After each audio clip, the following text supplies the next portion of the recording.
Everyone's taking the time to come out and visit us. So today is July 2nd, and this is our licensee meeting for processors.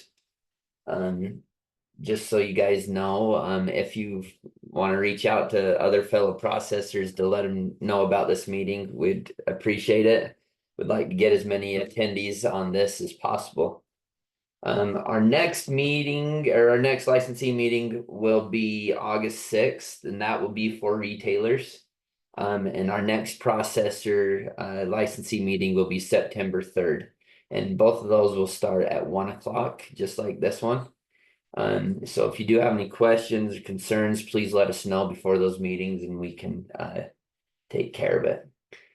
So I'd like to start off with Cody James. He's going to give a little spill on the administrative side of things, and then we will go from there. So go ahead, Cody. Yeah, thanks, Casey. Probably not too much has changed since the last time we talked to this group a couple months ago. Kind of just right in the middle of some things. Obviously, the statute changes. Some of them went into effect in May and should be up and going with a couple of products that are not going to be able to move forward after July. Probably the big thing to talk about is as we kind of start preparing for the tax on cannabinoid products that will go into effect in January. We're going to start working with the tax commission to get them lists of retailers as well as products that we're finding out in the field on who they should be able to start visiting and look at in order to start collecting that tax come January, as I mentioned there. So obviously we have our list of those retailers that are registered within the state already, as well as the products that are registered with the state. But we'll also be finding ways to send them a list of unregistered products and unregistered stores or retailers that we find in the state to make sure that they can actually go and visit them as well to start that tax portion there. I would say kind of in relation to that that we are starting to kind of see some concerns with people saying that they're not going to register their products up until January, where there is no longer going to be that registration fee.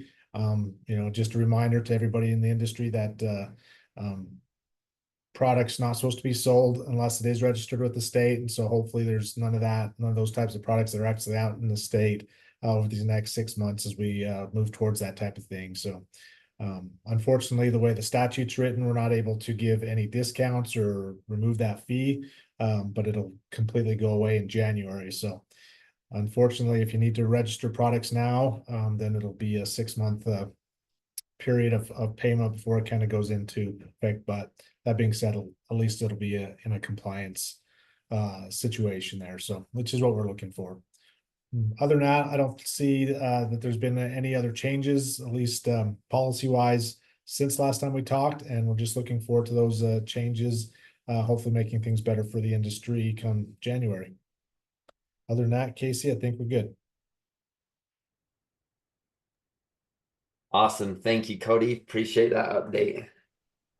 We can go ahead and move over to Thane and let Thane give his spill on what's going on with the industrial hemp program. Go ahead, Thane. Okay, hey Casey and everybody. I just actually wanted to take a little bit of time today to talk about a couple of specific points in our program for product registration that we need to cover. Give me just 1 second. I'm going to pull up my. Let's see. So I'm going to pull up my presentation.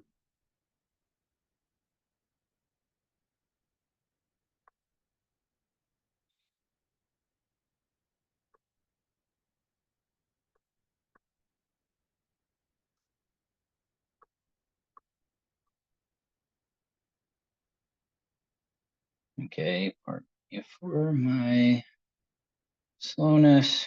Okay. So I wanted to talk about a couple of things today. Specifically, I wanted to talk about product registration, some product registration details. The very first one, Cody touched on it just a little bit, and I would like to talk about product registration responsibility. Now, we talked about this a little bit to the retailers, but I want to talk to you guys about it as well as being the manufacturers of products within our state. So the question comes up a lot for us about who is responsible for a registered product, especially once the product expires.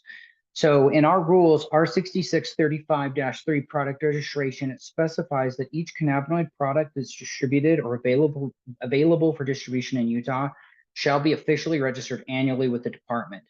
So what that really means is that means that as long as that product is available for sale, it has to be registered. Okay, the reason this is required has to do with things like it allows us to test products annually because the testing is getting better. Certain things we're learning to detect for certain things that could be have impacts on customer safety, verifying compliance with products, and so on. Okay, this means that as a product registrant, whoops, I lost my spot. As a product registrant, if you register and distribute a product in the state of Utah that expires, you have to renew that registration annually. If you do not renew that registration, whether it's because you can't meet the requirements, because they may have changed, or you choose not to register it, you have to do your due diligence as a product registrant to recall those products out of the market.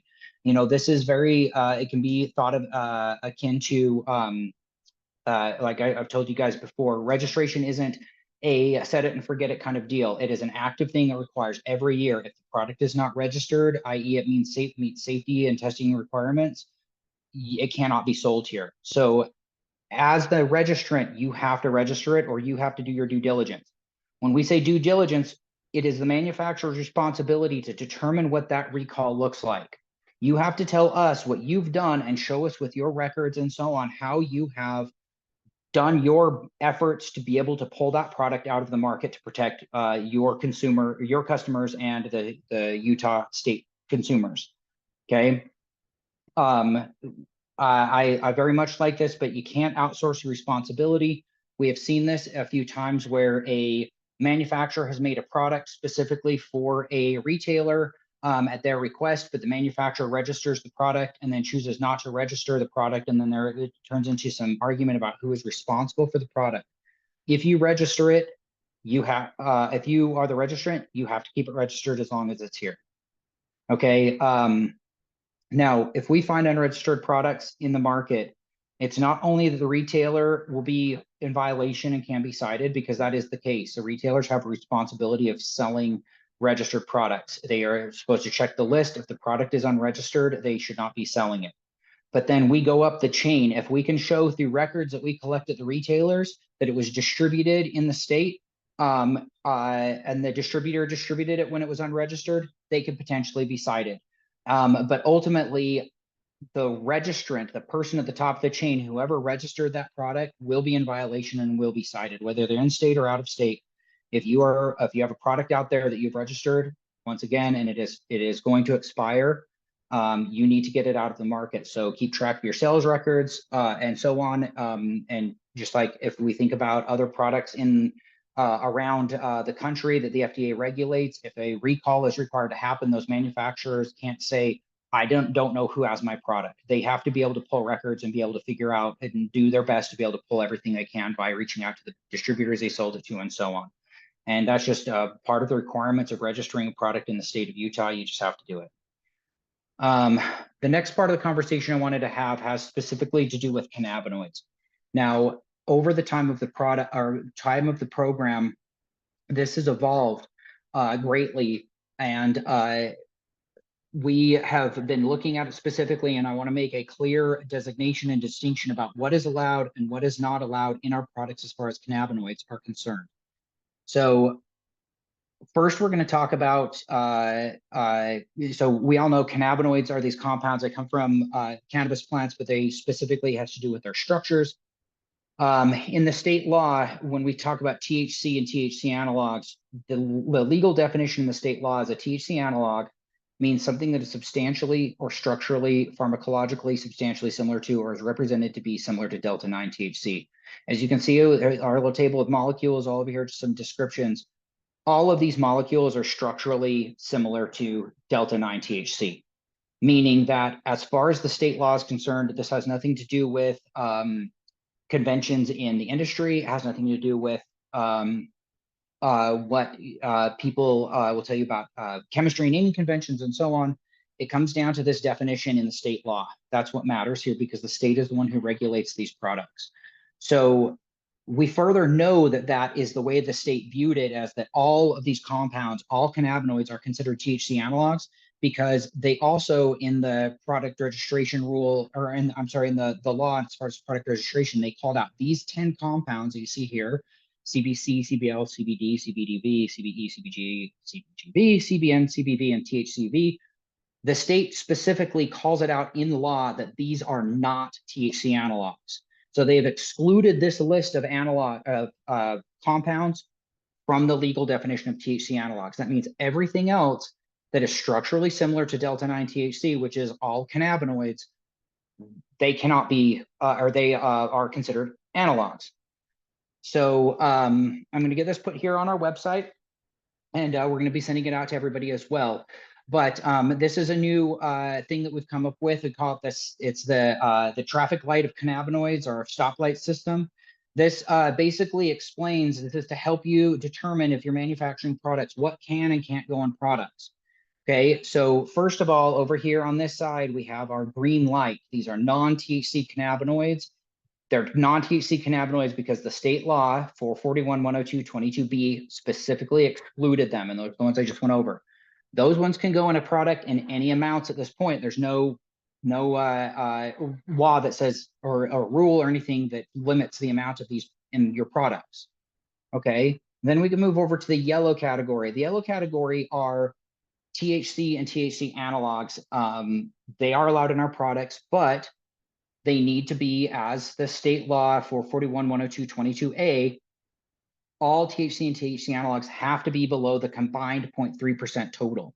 So the big one that we had a lot of confusion over this year was CBTC. And it wasn't that we banned CBTC out of products, it's that as our testing becomes better and we learn more and more about these compounds and the labs are able to test them, once we are able to detect something that is not one of the green light cannabinoids, it automatically has to fall in this category. So my advice to you guys is just because it may not be detected, don't put it in your products, because if it is able to be detected at some point, if it's over 0.3% combined total, then your product is going to be recalled and you're going to have to re-register your product, reformulate, and so on. So it's yellow light because you should be cautious about it. They all have to be combined at 0.3% total. So you cannot have 0.3% delta 9 and 0.3% delta 8. You'd have to have both. Okay. The last category is the banned substances. So the state law gave us the authority to specifically ban certain substances upon the recommendation of a health authority. At this point, the only things that exist on that list is HHC, THCP, and THCO acetate in our products. Those are not allowed under any circumstances in any amount. If we find them indetectable, like we can detect them at the lab, they will not be able to be registered. Okay, so this should be a good guide to help you figure out what products or what cannabinoids can go in which products and which ones you should be cautious about adding in your products. And like I said, I want to stress, just because we can't detect it or nobody can detect it doesn't mean that you can go ahead and put it in, because you're going to cost yourself a lot of time and money later if we do detect it, when that product has to be recalled and you have to reformulate, relabel, and everything. Okay. And then we had some contact information, but that's basically the last of my bit there, Casey.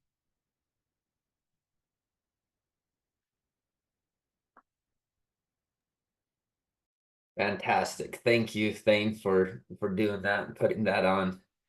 I am going to share my screen and present what I've got going on the inspection side of things. Can you see my slideshow, everybody? I hope. Okay, so we've got inspectors out doing inspections about every day of the week. We're looking at both the retailers and the processors. making sure that products are registered, people are licensed, that people are doing the things that they're supposed to be doing. And I've kind of explained a little bit last time about what's needed for a processor license, that you're supposed to go on and fill out a Utah ID, fill out your online application, and keep a copy of that processor permit when inspectors are coming out to visit you guys. We want to be able to see that. As we're out and about, we've noticed a few different violations here and there, and I just want you guys to be aware of what we are seeing out there. Hopefully everybody knows that our rules did change from R68 to R66-30 for the processor, where it used to be R68-25 for that. So here I've got highlighted a couple of different violations that we're seeing. So when you're doing your application, one of the criteria is that you've got to be at least 1,000 feet away from a community location. That includes parks and schools and stuff along those lines. We try our hardest on the licensing side of things to ensure that your site is not 1,000 feet within a community location, but a lot of times we're not able to completely verify that. So make sure when you are starting a location, you are 1,000 feet away from that community location. Also, when our inspectors are out and about, they're going to ask for records. They want to see where you're receiving product and where product is being sent out. So make sure that you have those records for the inspector when they come to visit you. And those records should be maintained for 3 years. So keep those handy for those inspectors.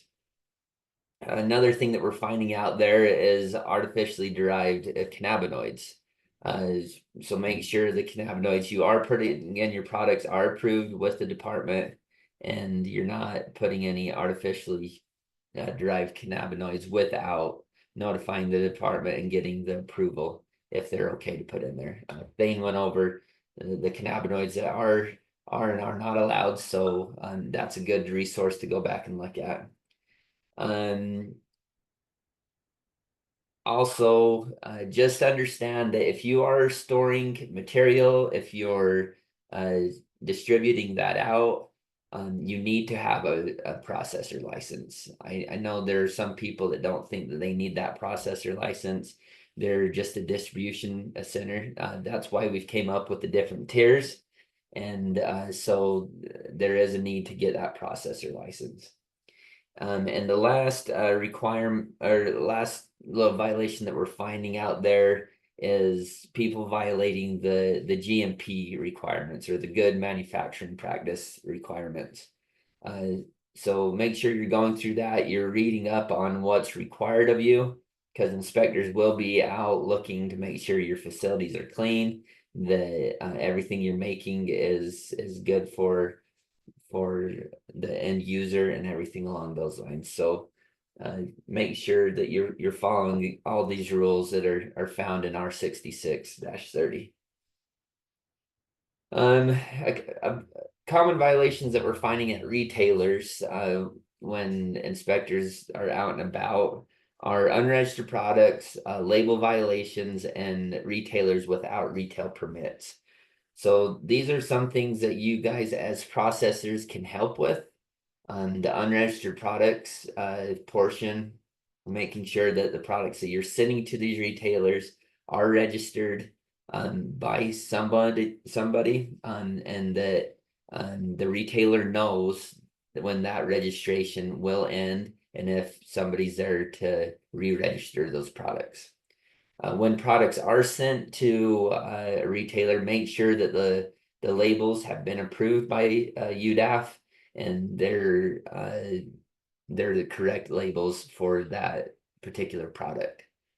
And also, when you're sending product as a processor to retailers, make sure that that retailer has a current retail permit, because not only will the retailer essentially get in trouble for not having a permit and having selling product, but you as a processor as well could get in trouble for sending product to an unlicensed retailer.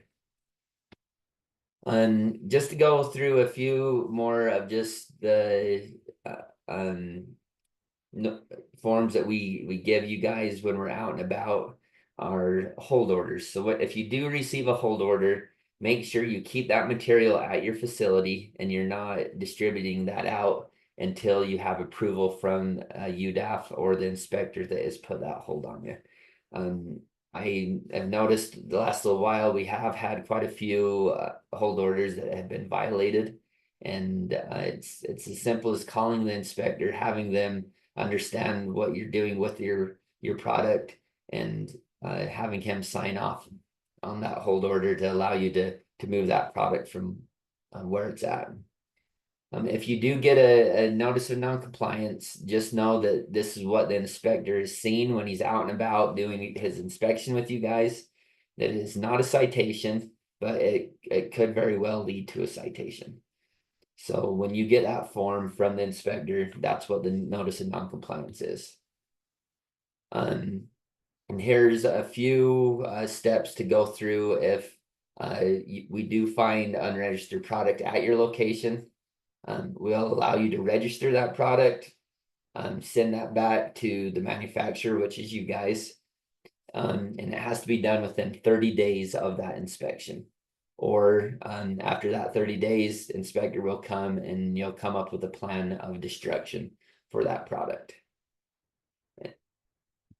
But other than that, we appreciate your guys' hard work.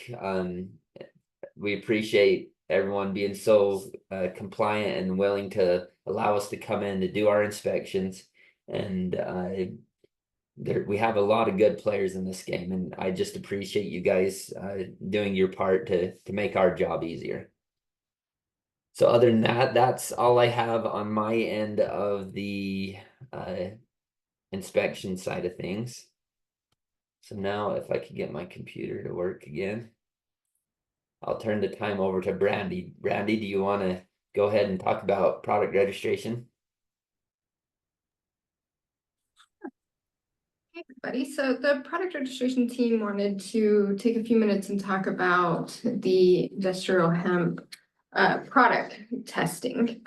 So the product testing is an important part of what we do. Let me share the screen. Oh. Hey, Casey, will you stop sharing your screen?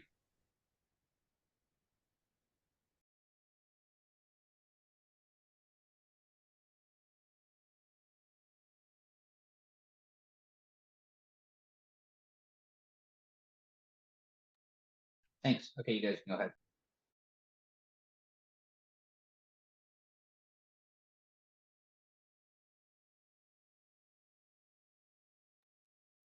Okay, so let me share my screen.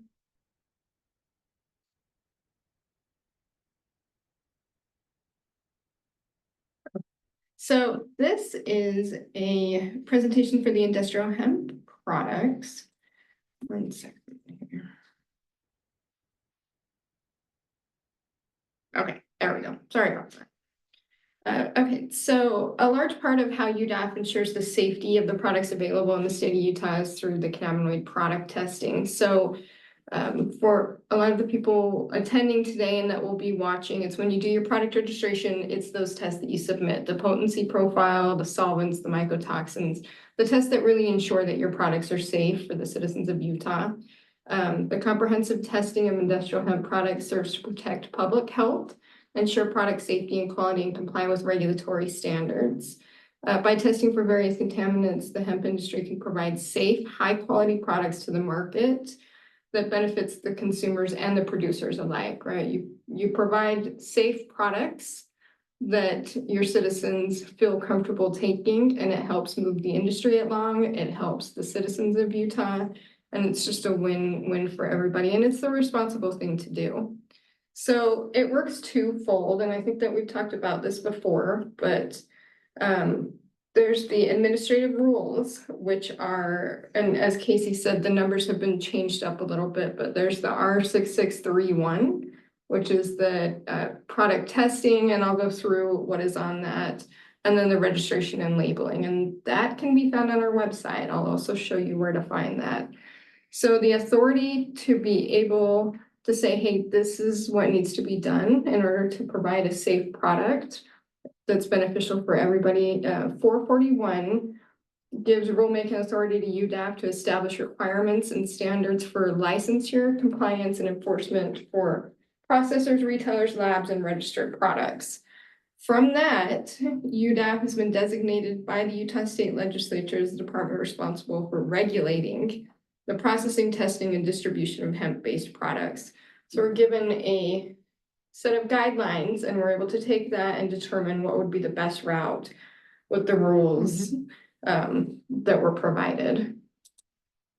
So you can find these rules on the website. We'll post this on the YouTube, so it'll walk through, but if you go to the main website, go to the hemp and cannabis page and scroll all the way down.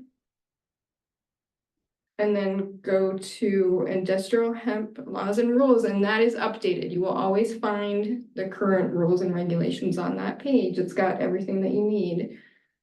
And then you click on the one you want. So product testing, it takes you to the Office of Administrative Rules, and that will be the most updated. That will tell you everything that you need on there. It scrolls through, shows you everything that you need. So once you find that, this is what those rules look like. It gives you definitions, and this is just kind of a quick scroll, but it gives you definitions. It shows you exactly what the standards are, what's needed to be tested, anything. There's a few exceptions. I don't think we've ever actually come across a product where the exceptions are needed or it was even applicable, but anything that we look at as far as testing goes, we go off of these, so. Right, I was gonna say that, and I actually had written a note. Anything that, for instance, me and Devin, when we're going through the product registration process, when we're checking the lab work that's handed to us, this is what we use. We actually go to this website, click on that link, and look at the exact same document that you would be looking at. So it's not a set of internal standard rules that no one's allowed to see. Everything that we do is very publicly available. All of the limits, literally everything is taken off of these sheets that are publicly available, and nothing changes, right? Unless it's posted, there's a public, unless there's an emergency situation. Yeah, but that would require a rule change, which everyone would be updated about, so. Yeah, everything we base our reviews off of can be found in the rules. Right. So let's see. So this sort of goes through everything. Okay, so the first part of the testing that's required is the cannabinoid profile. So in July 1st, 2023, the Utah State Legislature said that everyone will be required to submit a cannabinoid profile from the UDAF laboratory with their product registration applications. So the only thing that's required through the UDAF laboratory is the cannabinoid product testing. So you can do the other tests through them. I want to stress that you can do the other tests through them, but the only one that is required is for the potency profile. Yeah. And you can also take that test and use it for registration of other states, right? Because it is something that's tested. They have a really high quality lab. We've toured it multiple times. They've gone through the science behind it, way above my head because they're super smart, but everything they do is just top notch, and you can use that for registration of other states. So this kind of goes through it. This website, like I said, this will be posted for you, and you'll be sent this in your recap email, but you would go through this website. There's a sample submission form that you would fill out. Everything needs to be in final packaged form, needs to have the batch number that's being tested, the product description, and then they need a minimum of 2 grams per sample. And if you're doing additional testing, it's a minimum of 10 grams, but their phone number is on there. Before you send something, reach out to them if you'd like. They're very helpful, very knowledgeable. They'll help walk you through everything. And again, the only one that we can take is from the UDAF laboratory. Yeah, so any cannabinoid profile done from any other third-party lab other than the UDAF state lab, legally, we cannot accept. Hands are tied on that one. So the required test that for product registration, and again, this all needs to be in the final form, so it can't be the concentrate, it needs to be the final form that will reach the consumer, right? It's the cannabinoid profile that we went over. There's microbials, pesticides, solvents, heavy metals, and toxins. And again, that's all on the R631 or R6631 that's publicly posted. We're getting used to the new numbers too. Right. So I've got a lot of information. I'm not going to go through every single thing on every single slide. I tend to do deep dives on things, and so I just wanted to compile everything. And then you can read through it later if you'd like, but I went through and sort of looked at the standards for all of the states in the US. And we're pretty on board with the rest of the states, right? The whole reason for these programs is to ensure safety. So we get a lot of questions on why these tests are required. So a few things that I found that is across the board with all of the states for testing is that it prevents toxicity. So contaminants like pesticides, heavy metals, mycotoxins, which is all required testing, that can be highly toxic. Testing ensures that these substances are not present in levels that could pose health risks, right? This is given to people with bad immune systems. This is given to pets, right? Yeah. This can interact with medications. And so this testing is important to make sure that we're providing a safety net to the citizens. Yeah, plus it's kind of an insurance thing as well, because if someone does turn up sick and they did happen to ingest one of your products at any point, you can provide the testing and say, it wasn't from my product, there was something else that caused this, which there's been a few, not on the industrial hemp side, but there have been a few cases on the medical cannabis side where that has been looked at because someone has gotten sick. It's never actually ended up being the product's fault, but Right. it always does help just to have the proper testing to back it up. Right, it protects the people taking it and the company, right? Yeah. So a few more reasons: if you test for heavy metals and pesticides, it makes sure that the farming practices that are used are safe. It prevents environmental contamination. And then also, again, like we talked about with the company, it protects the company at the end of the day as well, right? Like she said, you know, everyone's heard those stories. Oh, I found a fingernail in my chips, right? And so this protects you to make sure that you show the latest lab work and said, hey, we are doing everything correctly. Yeah.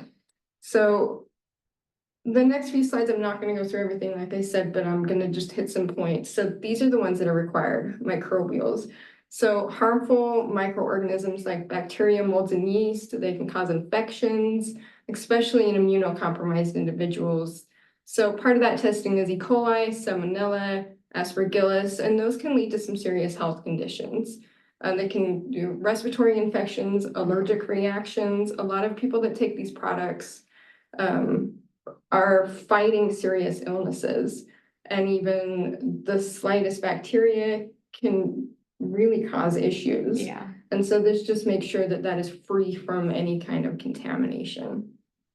So this is the number one thing I think that we notice that is missing in the testing when it's submitted. Yeah. And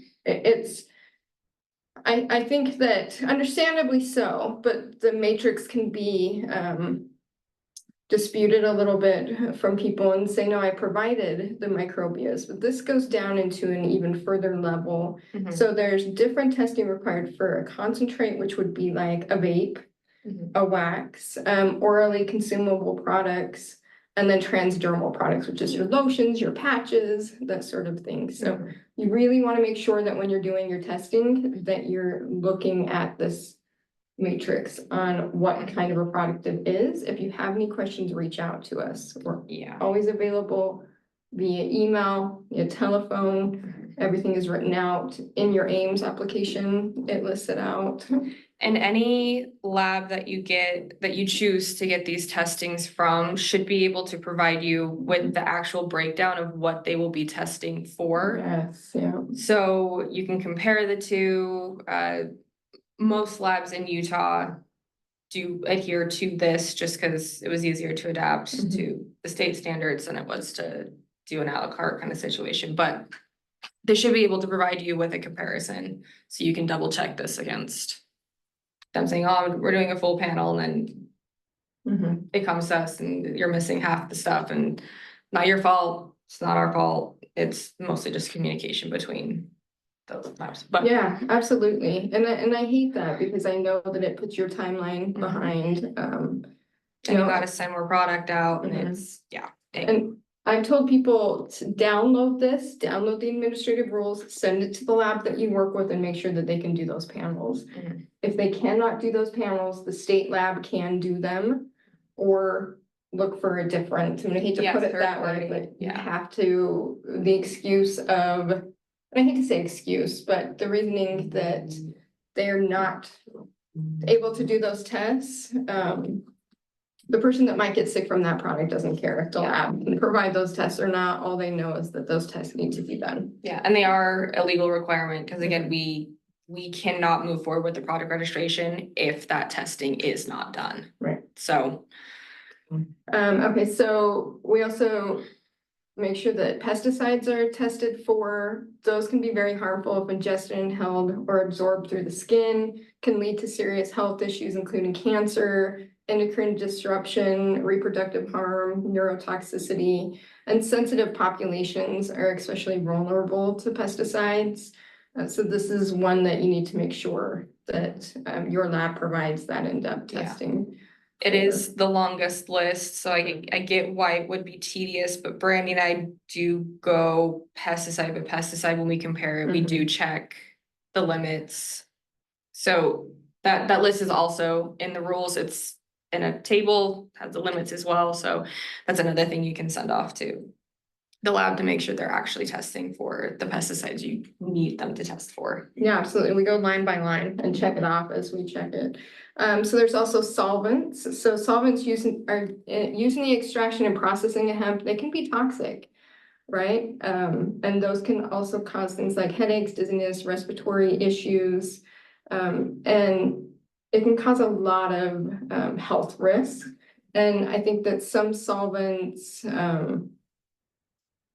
are not tested for in a lot of products that people would think they are. So just check that list. What I'm trying to say is a lot of the labs don't test for the solvents that are on our list specifically. So you have to make sure that you remind them as well. That's a better way to put it. Yeah. So heavy metals are in my scan against all of the other states. It was pretty across the board of the exact same ones. Just make sure that you test the LOQ levels, like the levels that they need to test it at.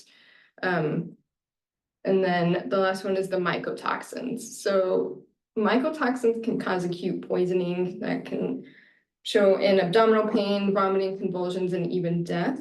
Some labs combine microbials and mycotoxin testing all in one. So that might be something to look out for. If you're not seeing mycotoxin testing on their panels, they may include it in their microbial testing. And So- we check that as well. Mhm. We will see it, even if it's not labeled as mycotoxins. Obviously, they tested for the specific parameters. We will accept that, Mhm. so you don't have to worry about that, but it never hurts to check. Yeah, absolutely.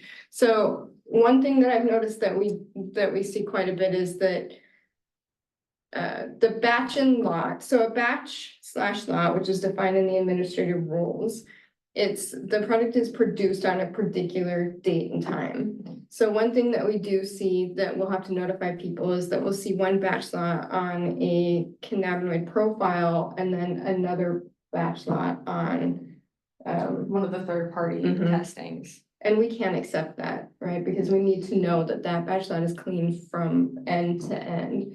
And so you would need to send that back in to get that testing done. So that's something that I think can be easily overlooked, right? And so you just need to make sure that that testing is done consistently Yeah. on the same batch and lot.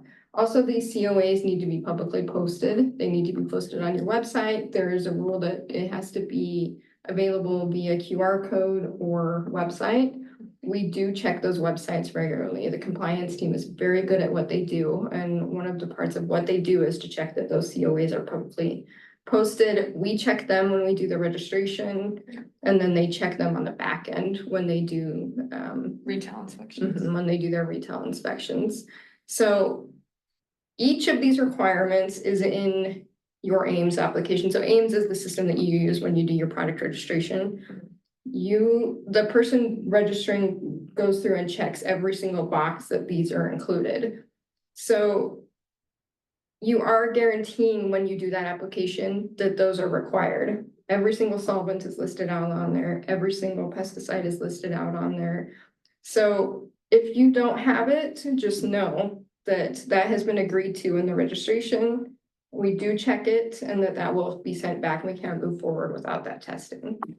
So this is our contact information. I know that was a lot of information, but it's something that we really wanted to cover because there is a lot of questions about the COA testing. That's a huge part of our job. It kind of takes the most time with everything, with the back and forth about the questions, which we are here for, but we want to make it easier for you. So please reach out if you have any questions. Again, we always love helping everybody, and I'll make sure that a copy of this is attached to the recap email. Okay, thank you, Brandy and Devin. You guys always do an outstanding job, so I appreciate everything you do. We will now turn the time over to Mr. Kevin Villar and let him talk about licensing. Good afternoon, everyone. I won't take too much of your time. I'm just going to go over a few recent questions that I've been getting on the licensing side for processing. So the first one is we do have an Ames account issue currently.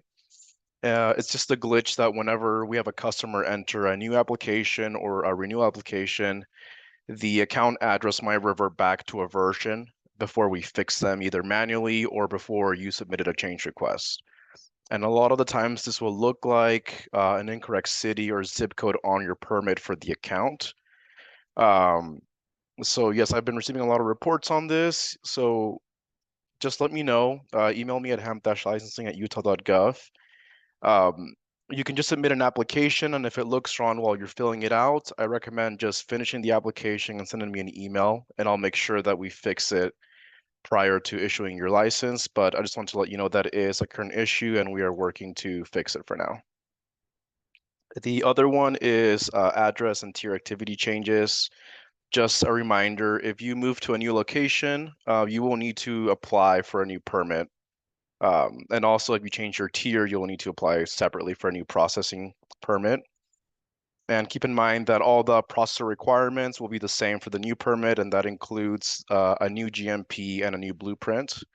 And then we will go back and mark the old license inactive for the old address.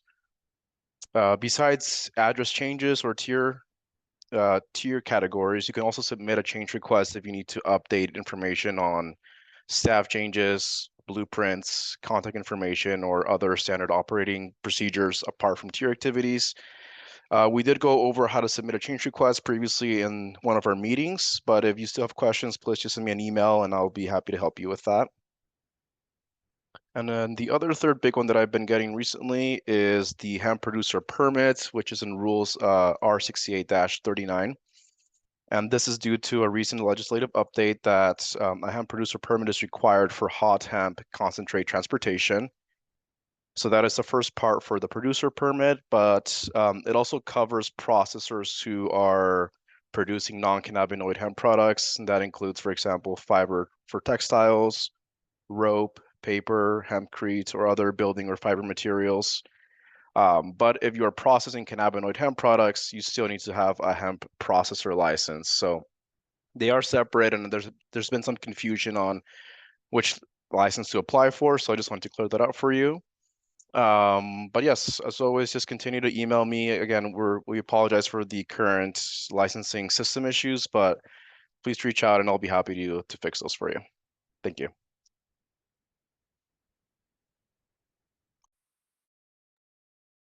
Awesome. Thank you, Kevin. Appreciate you, man. Other than that, we're kind of able to wrap things up today. Just so you guys remember, on August 6th, we'll be doing our retail licensee meeting, and then September 3rd, we'll be doing our processing licensee meeting. And in the past, we have allowed you guys to ask questions, and we have gotten to those questions at the next meeting. We're going to move forward and allowing you guys to ask questions during the meeting. We will do that for our next meeting. Just have questions prepared to send to us. And we'll try to answer those during the latter part of that meeting next time. If you do have any questions, don't be afraid to email us in between now and then. We'll try to get back to you as soon as possible, try to answer any of those unknowns. But be looking forward to this being sent as a YouTube video. You can suggest other people watching it. You can go back and reflect on that and try to stay up to speed with everything that we're doing. But other than that, unless anybody else on my team wanted to say anything, I think we can end the meeting. But I do appreciate everybody jumping on, taking the time out of your day to help us out. So, like I say, feel free to reach out to us. But thank you, and everybody have a good rest of the day.